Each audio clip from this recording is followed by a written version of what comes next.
After 3 days of fighting between Cambodia and Thailand along the borders, the two leaders of the Southeast Asian nations have agreed to meet immediately to quickly work out a ceasefire as claimed by US President Donald Trump.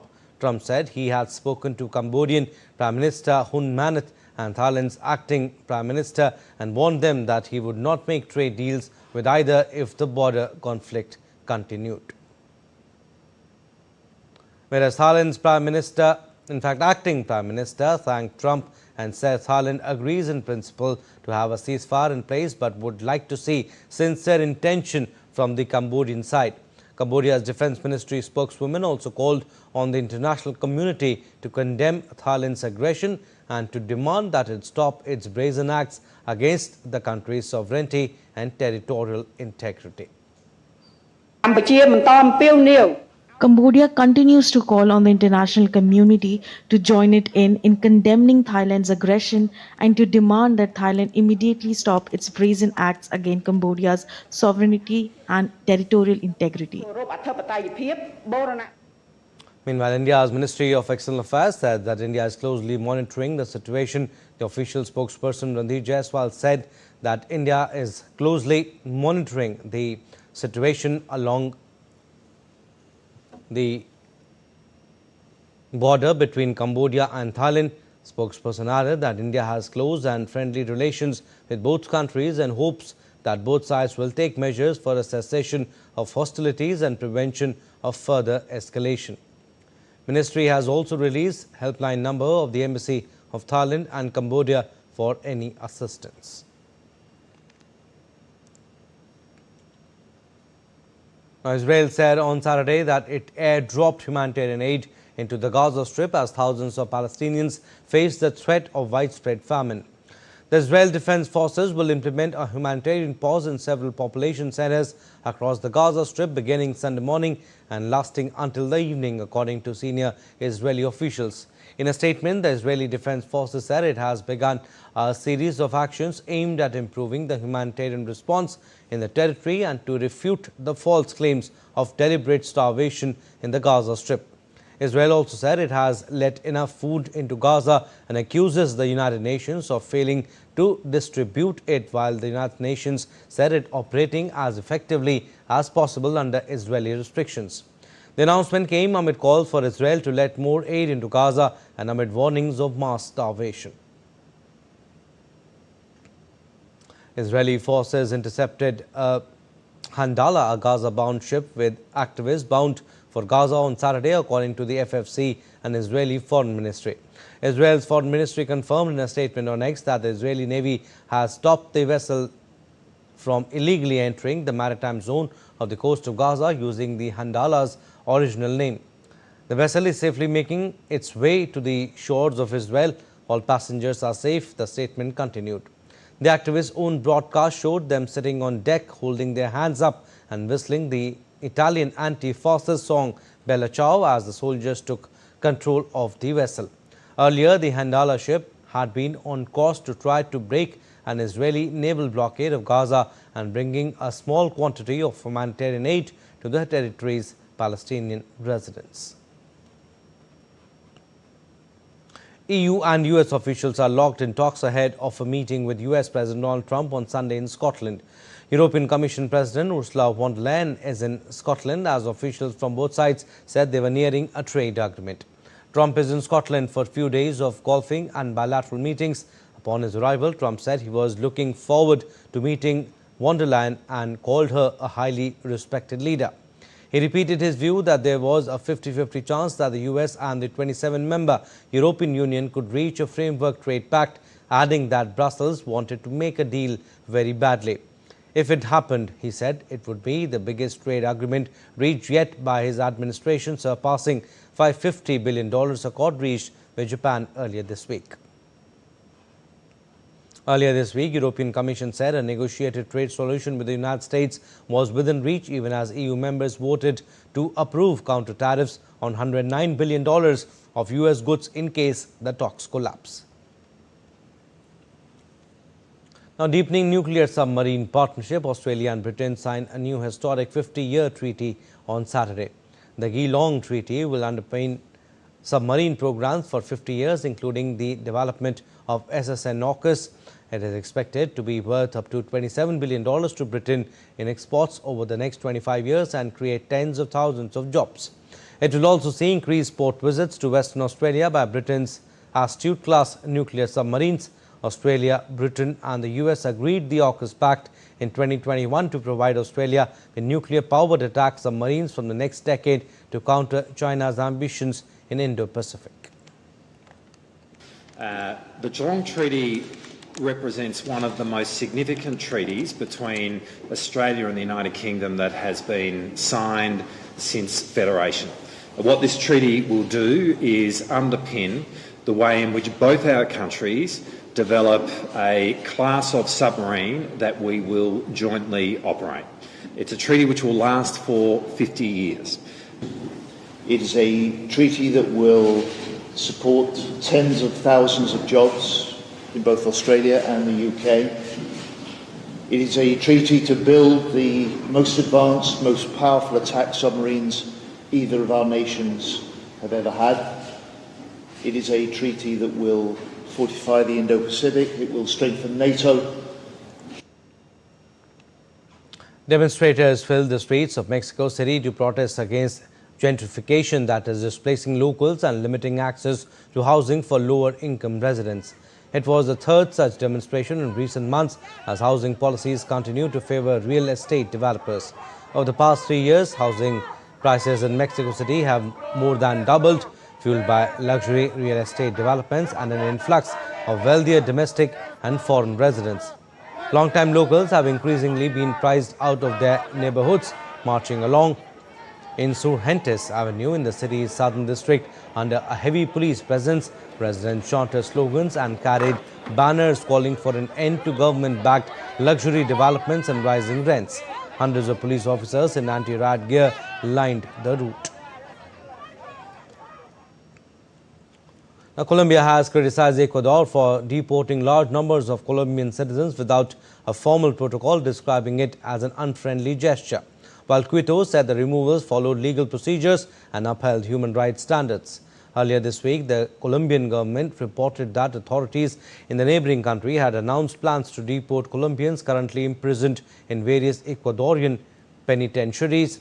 The ministry emphasized that Ecuador had taken this action without implementing any protocol to guarantee the safe, orderly and respectful transfer of detainees in line with their human rights. Ecuador's foreign ministry said in a statement it had notified Colombia via diplomatic channels of individual deportation proceedings starting July 8 and that the process followed the country's legal framework.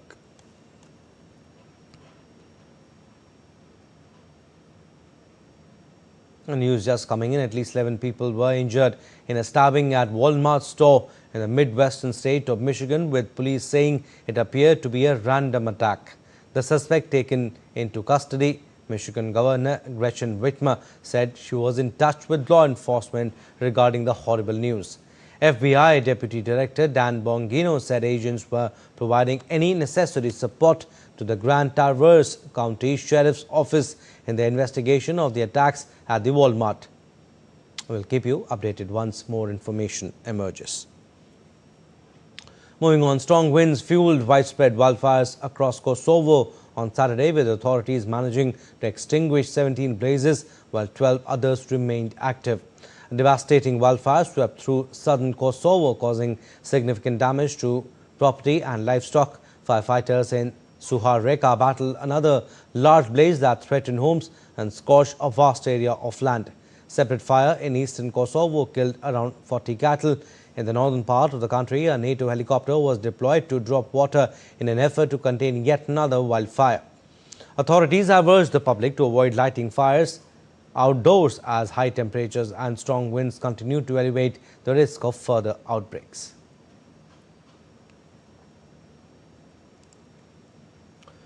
Albania's defense ministry dispatched 90 soldiers and 2 helicopters on Saturday to assist in containing a series of wildfires in the northeastern Bulqiza municipality as blazes intensified across the region.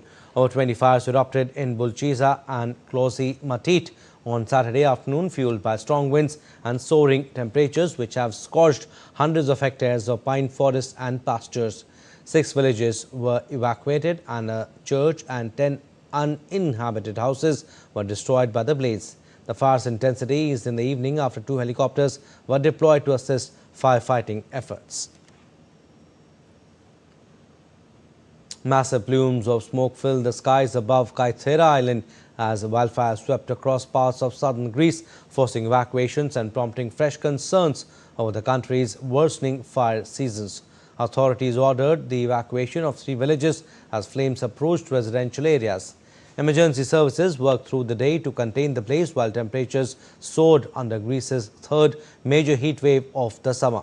The Greek National Weather Service reported that temperatures could reach up to 44 degrees Celsius, creating extremely dangerous conditions for firefighting and increasing the risk of new ignitions. So far, no injuries have been reported, but damage assessments are ongoing. Firefighters remain on high alert as dry conditions and strong winds threaten to spread the flames further. Time now for a very short break, but still to come on this edition of DD India Live. Prime Minister Narendra Modi remains the most trusted leader in the world, once again tops the latest global list of democratic leader approval ratings. BCCI is set to host Asia Cup in UAE in September. 8 teams to participate in the T20 format. CRPF marks 87th Racing Day with pride and parade.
Welcome to Kumarakod, Kerala, God's own country.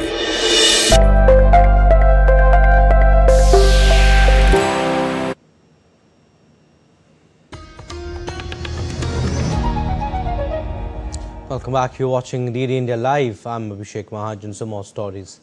Prime Minister Narendra Modi will share his thoughts with the people of the country and abroad in Mann Ki Baat program on All India Radio at 11 a.m. IST today. It will be the 124th episode of the monthly radio program. The program will be broadcast across the entire All India and Doordarshan network, the AIR News website and News on Air mobile application. It will also be live streamed on the YouTube channels of AIR News, DD News, the PMO and the Ministry of Information and Broadcasting. On Saturday, soon after returning from his 2-nation visit, Prime Minister Modi laid the foundation stone and inaugurated and dedicated to the nation various development projects worth over Rs 4,800 crore at a public event at Toothukudi in Tamil Nadu on Saturday. These landmark projects across multiple sectors will significantly enhance regional connectivity, boost logistics efficiency, strengthen clean energy infrastructure and improve the quality of life for citizens across Tamil Nadu. Addressing the gathering, PM Modi said that all the projects will make Toothukudi and Tamil Nadu a hub of connectivity, clean energy and new opportunities. Infrastructure और energy ये किसी भी state के development की backbone होते हैं। इन 11 years में infra और एनर्जी पर हमारा फोकस ये बताता है कि तमिलनाडु का विकास हमारी कितनी बड़ी प्रायोरिटी है। आज की सभी परियोजनाएं भी तूतुकुड़ी और तमिलनाडु को कनेक्टिविटी, क्लीन एनर्जी और नई अपॉर्चुनिटीज का हब बनाएगी। In line with his commitment to developing world-class air infrastructure and enhancing connectivity, Prime Minister Modi also inaugurated the new terminal building at Tuticorin Airport, developed at a cost of around Rs 450 crore, designed to meet the growing aviation demands of this southern region. PM Modi also undertook a walkthrough of the new terminal building.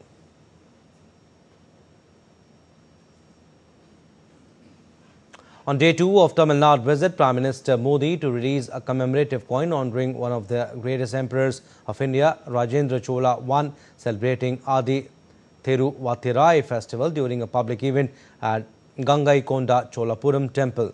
This special celebration also commemorates 1,000 years of the legendary maritime expedition of Rajendra Chola I to Southeast Asia and the commencement of the construction of the iconic Gangaikonda Cholapuram temple, a magnificent example of Chola architecture.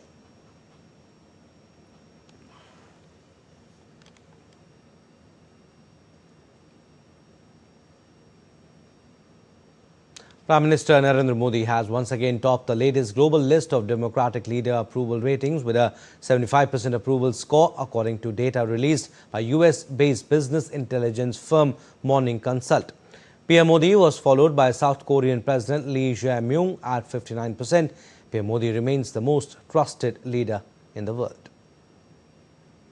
Prime Minister Narendra Modi's popularity remains unwaning as he continues to remain the world's most trusted leader with 75% approval ratings, according to the data by Morning Consult Global Leader Approval Tracker. फिर एक बार विश्व के सबसे लोकप्रिय नेता के रूप में माननीय प्रधानमंत्री जी का नाम फर्स्ट रैंक पर आया है। मॉर्निंग कंसल्ट के इंटरनेशनल सर्वे में उनके प्रति लोगों में विश्वास है। 27 अभी तक उनको अंतर्राष्ट्रीय सम्मान मिल चुके हैं। Union Minister Sarbananda Sonowal posted on X, once again, Prime Minister Narendra Modi tops the Morning Consult Global Leader Approval Tracker, emerging as the world's most trusted and highest rated leader, backed by over 1 billion Indians, admired across continents. His strong, decisive leadership ensures Bharat's rise and the world's respect. South Korean President Lee Jae-myung emerged as the second most popular democratic leader in the world, with 59% of those surveyed giving him a thumbs up.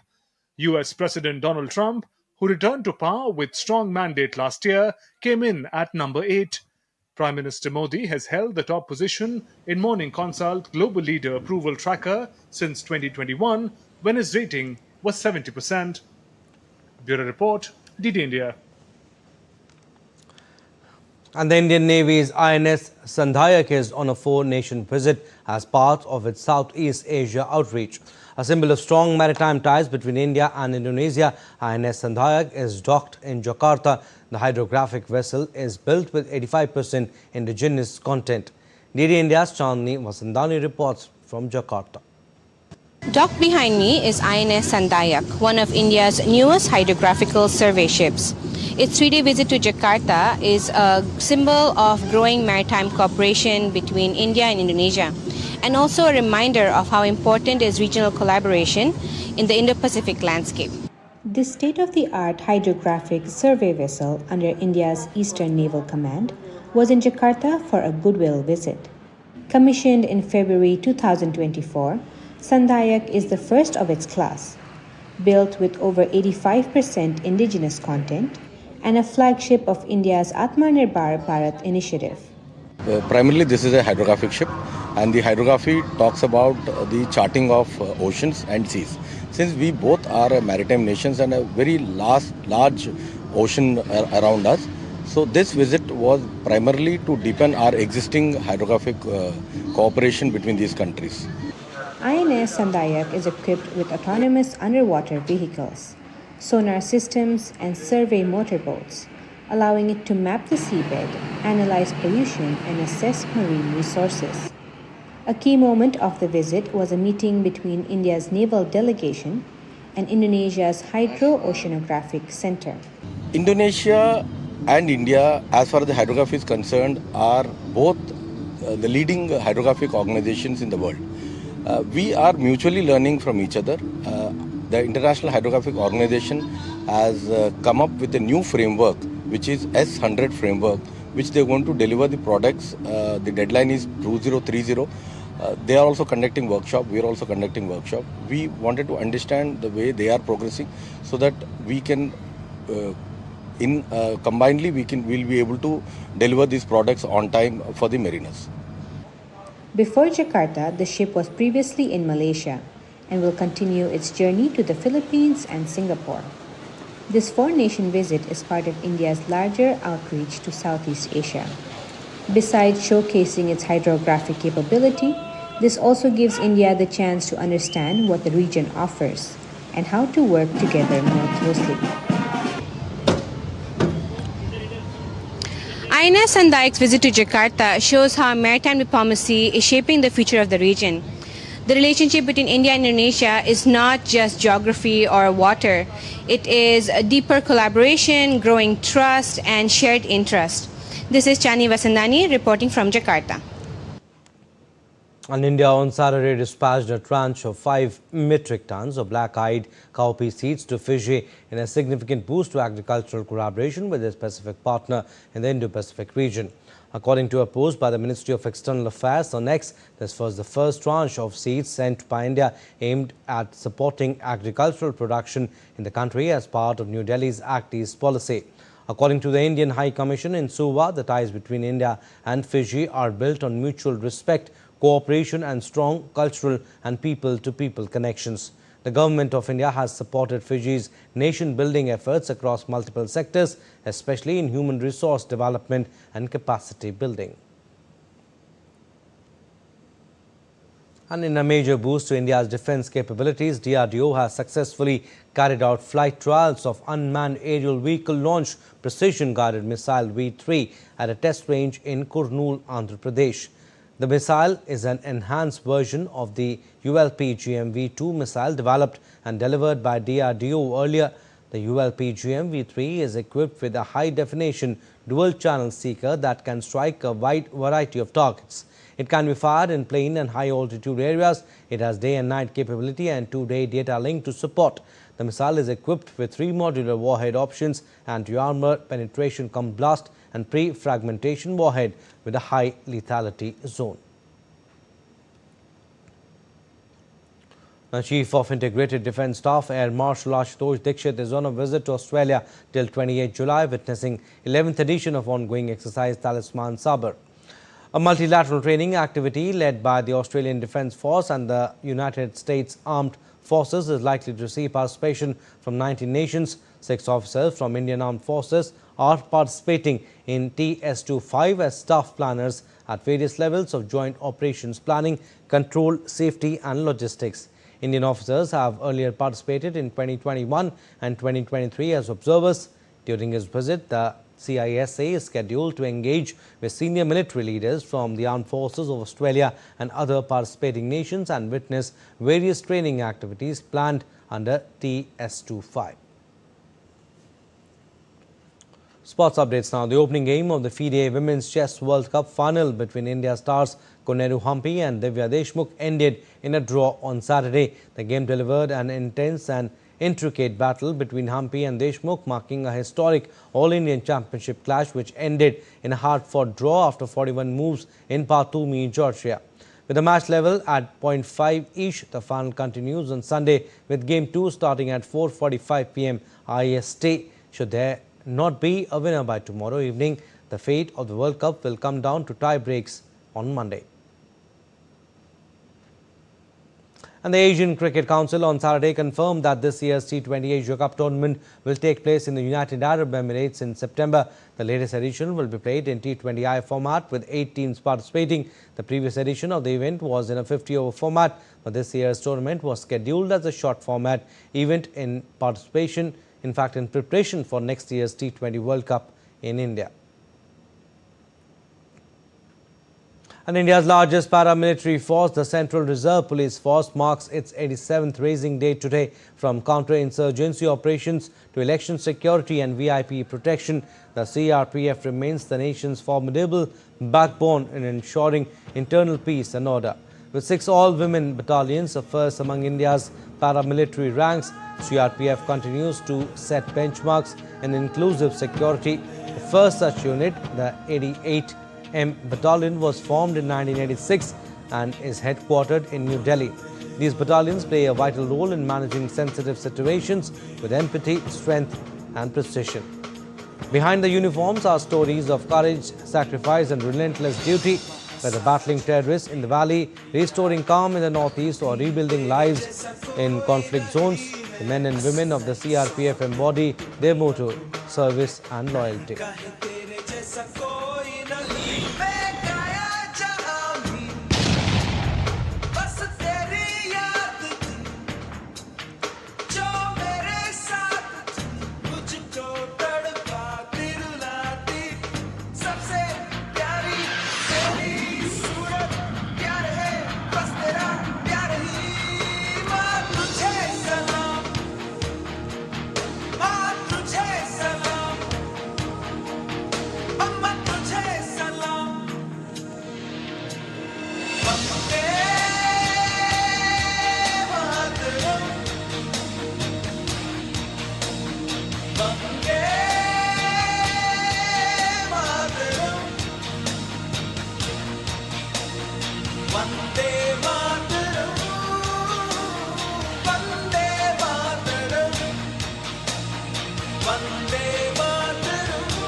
Well, that's all we have in this edition of DD India Live. But do let us know your thoughts on the news of the day.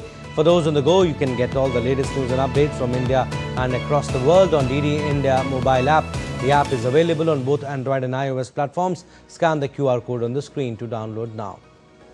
And we'll be back with more news as it breaks here on DD India. I'm Abhishek Mahajan. From all of us here in Delhi, thanks for watching DD India Live.